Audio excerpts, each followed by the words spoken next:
Good evening and welcome to Biz Center. I'm your host, Scott Van Zach. Let's kick off tonight talking about something that I find very important, and you should too, and that's the next generation of entrepreneurs. Focus of tonight, FBLA. Let's look at some top plays of the week. Number 2, remember, it's not just the students that can make this list, but also those that prepare them.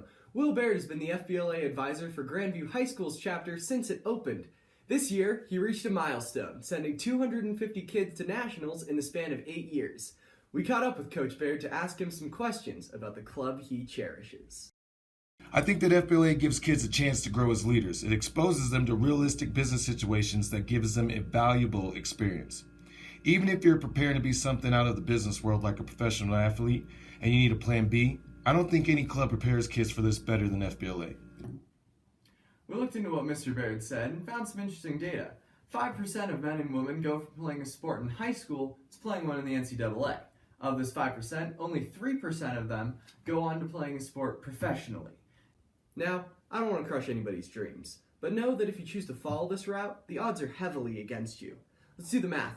3% of 5% is 0.15%, or just over a tenth of 1%. So maybe look into the business side of things, have a plan B. To put this in perspective, there are roughly 500 players in the NBA. Let's compare this to the 4,200 positions in the commissioner's office and for the franchises. This means that there are about 10 times as many jobs off the court than there are on it.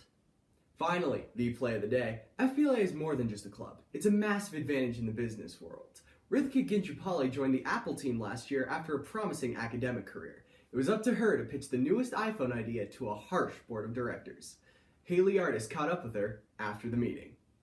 You handled that meeting very well, Ms. Ginjupalli, speaking to a tough crowd who saw and rejected many good ideas. How did you stay so calm? Well, I knew it was going to be an uphill battle, but I was prepared for it. I had my first business experience in high school FBLA and then in college in Phi Beta Lambda. You don't get a lot of experience in regular business classes, and I mean, sure, you can learn from books, but you can't really apply that knowledge, and that's where FBLA comes in. It lets students test their business skills that they pick up in the class, and so I'm glad that I had that option. People have this misconception that business skills magically appear once you have a job, but they're really no different than any other skill. The more time you put into it, well, the better you get. Think of being an athlete. High school sports prepare you for college, which prepares you to be a professional. If sports are like that, why should business be any different? Finally, one last thing.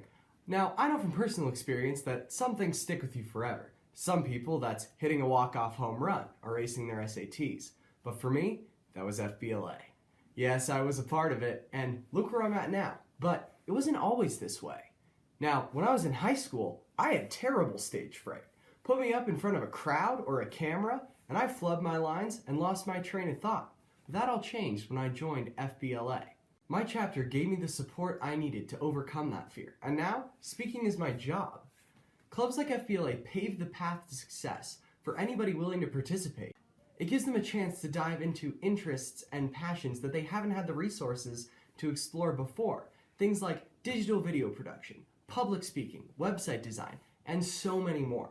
If I had my way, every school would have an FBLA chapter to offer students the tools they need to improve their careers as both business person and human being. If there are any administrators watching tonight, please consider opening a chapter in your school. It's no different than a good English or math program in that it's necessary to create competent, well-rounded students. And that's a good thing. Thank you for watching Biz Center. Good night.